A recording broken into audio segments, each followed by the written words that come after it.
Questions from committee members? All right, thank you very much and appreciate the concise nature of your comments. Aaron Jimenez, Classic Sativa.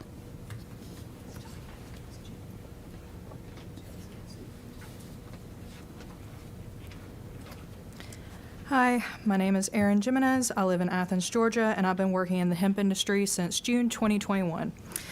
I'm here to speak on SB33, specifically to say that it will cause more problems than it would solve, much like SB494 did last year.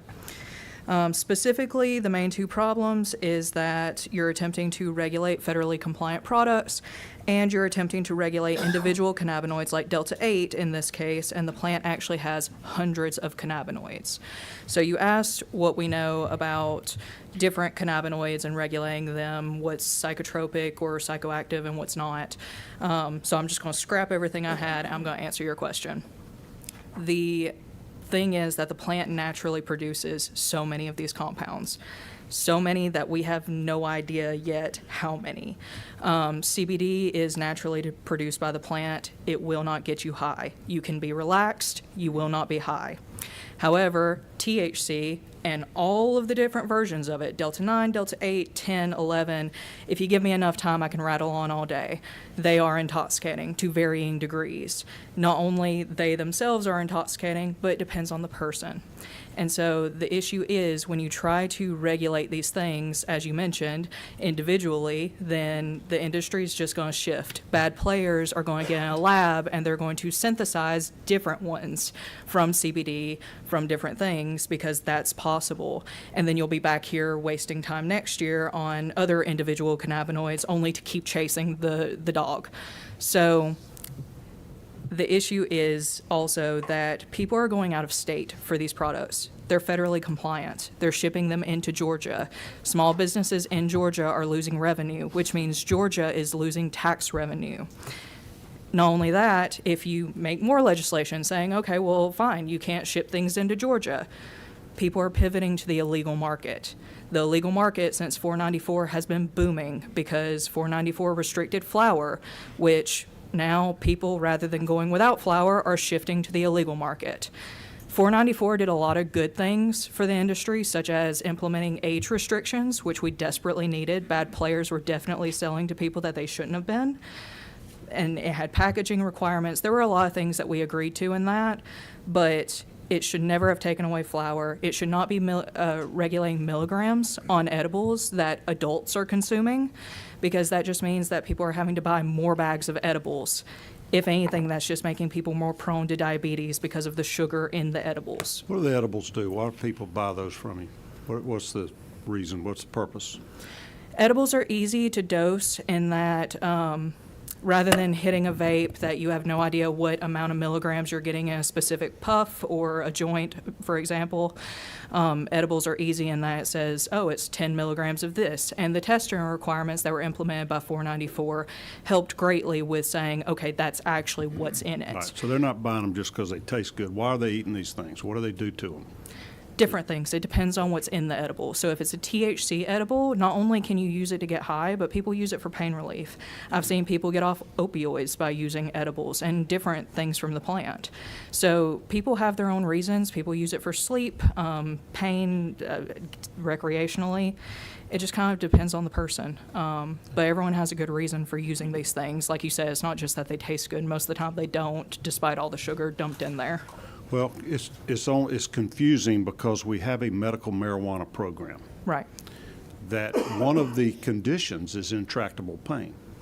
So the question is, why wouldn't you go to a doctor, get on the registry, and get something more controlled and prescribed to you legally rather than buy your products based out of hemp to get to the same place? I'm just trying to meld these two together and see, you know, why are people buying so many hemp products? Is it to get high? Is it to sleep? Is it for pain, or some combination?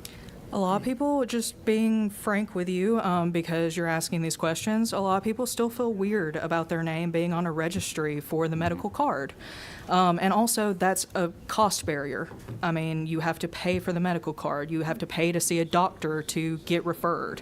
So it's a cost barrier. It's extra steps that people may not have when they can just show up at Classic Sativa, talk with a friendly face like Alan, who has research on hand and can walk them through this.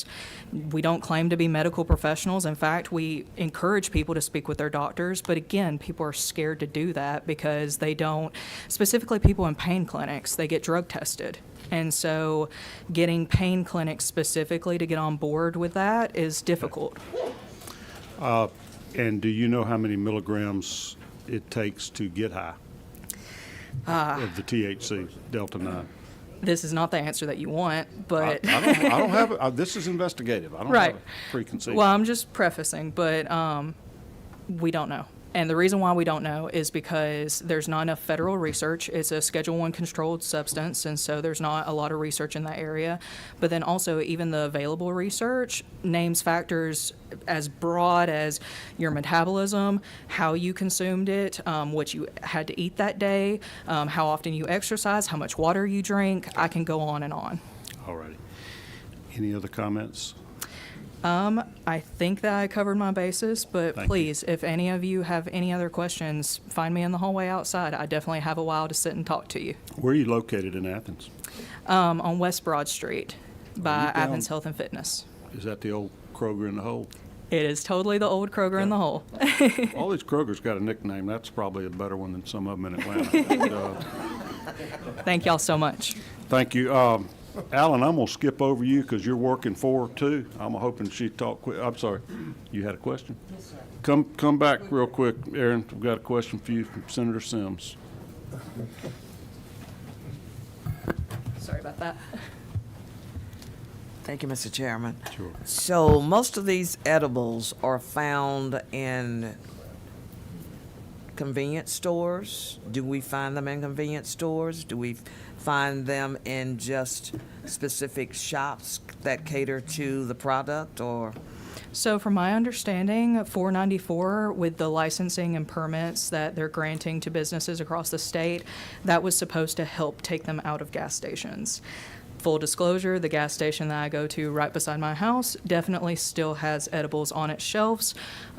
We are not proponents of that. We were very excited for it to just be in shops like ours that take great pride in knowing our specific area of expertise, not a gas station. Do you have age restrictions on your products? Absolutely. Even before 494, which implemented the 21 and up, we always had a policy of only 21 and up, especially for intoxicating cannabinoids.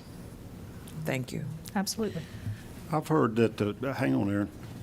I've heard the federal government was talking about doing the same thing we're doing, and the next one thereafter is Delta 8. Have you heard that they're looking now, they realize this sort of in-run around Delta 9, that they're about to add it as a controlled level as well? We definitely have. We're watching the federal Farm Bill, its amendments when it's up for renewal, which it has been for a long time, and they keep kicking the can down the road. So we definitely have our eyes on that. And look, Delta 8, we found that some people like it more than the traditional, the Delta 9 THC. The reason being is that it doesn't attach as well to your receptors. So when I say that, we have a whole body system that's almost like a lock and key mechanism with this plant. We produce cannabinoids in our bodies. And so when we intake them from the plant, it interacts with that system that we all naturally have. And so when Delta 8 doesn't bind as well, you can get that pain relief without feeling as high. You can go to sleep without feeling as high. So a lot of companies are synthesizing it in a lab just because it occurs in such small quantities. That's not the best. We would honestly much rather be able to provide Delta 9 THC with a healthy amount of CBD in it and achieve the same thing and it be more natural. Okay, thank you. You're very knowledgeable. Thank you. Ms. Anna Ruzicka from Medical Association of Georgia. Thank you, Mr. Chair. Hey y'all, I'm Anna Rizika from the Medical Association of Georgia. Just want to say that we are very supportive of this bill and its strengthening of quality control for THC products. Any questions? I got one for you. You're the medical person so far. What level or number of milligrams does it take to get a person high in a product? Do you know? I don't have a good answer for you either, I'm sorry. Okay. Do you support the bill? Tell us why. Sure, I'm happy to give you my full spiel. Well, just keep it to about a 2-minute if you can. Yes, sir. We're supportive of Senate Bill 33, which establishes reasonable THC limits and strengthens quality control for consumable hemp products. MAG supports medical cannabinoid research, but opposes expanded THC availability due to public health risks, including impaired cognition, addiction potential, and emergency health incidents. This bill helps prevent misleading product labeling, protects consumers from harmful contaminants, and ensures workplace safety. By passing this bill, Georgia would take a measured, responsible approach to THC regulation, balance public health, safety, and medical oversight. We urge your support. Any questions? I got a question from my Vice Chairman, Senator Summers. Thank you, ma'am. You said addiction. Is there research to show there's addiction on Delta 8 or Delta 9? I'm happy to circle back with my team on that and send you some resources. Okay, thank you. All right, Judy Kraft, a concerned parent from Forsyth County. You made your way down here. Let's hear what you got to say.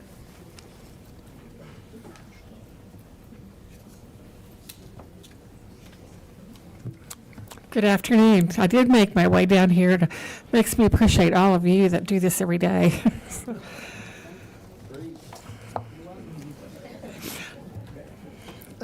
I'm from Cumming, Georgia, and I'm speaking as a concerned citizen, concerned especially for what our children and youth who are growing up today have a lot of landmines to navigate. You have a handout, and one of the pages that you will have from Georgians for Responsible Marijuana Policy is what high THC products with no age minimums are doing to Georgia's children. And I'm just going to read just a few from the television coverage and the newspaper articles to give you a flavor of what's happening. The first one is from WSB TV. Colorful gummies and edibles can look like treats. We've seen as young as 2 and 3-year-olds in the ICU because of ingestion of these THC gummies. Dr. Gaylord Lopez, Executive Director of the Georgia Poison Control Center, said. Another one from WSB TV in Cherokee County. Cherokee County is battling an epidemic of vaping in their schools. The Cherokee County School Board recently passed a zero-tolerance policy. If a student is caught with synthetic THC, the district will treat it like a felony marijuana offense under the new policy. I had a student sitting next to me during the state milestone test vaping. One student told Reagan, the problem isn't just nicotine, it's the organic and synthetic THC chemicals mixed in. You don't know what's in it, and the potential for allergic reaction is very high, said Phil Price, a member of Cherokee's multi-agency narcotics squad. And then Fox 5 TV, a Pickens County 7-year-old was hospitalized for eating what he thought was candy. It ended up being a drug called Delta 8, a THC that's legal for those 21 and up, but can be fatal for young kids. According to the FDA, from 2021 to 2022, poison control centers around the U.S. received more than 1,000 adverse Delta 8 exposure cases. Of them, nearly half involved kids under 18, and one child died from the drug. This was just a picture. This is a newspaper headline in Forsyth County. Student ingested 10 THC gummies. The problem that we have now is that Georgia's 2024 hemp consumable laws allow consumables like gummy bears, vapes, and other products can continue to be sold legally, even if the THC levels are extremely high, and can even be sold legally to consumers under the age of 21. SB33 is not a partisan bill.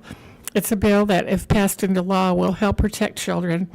we won't see these headlines happening in our news at least as frequently. And schools will be able to say to students, it is illegal for you to purchase or give these out in school. And parents will feel the support of our state government in helping them with the tough job of parenting. I can't imagine that any senator would vote against it if it's going to be something that's going to help our kids and parents.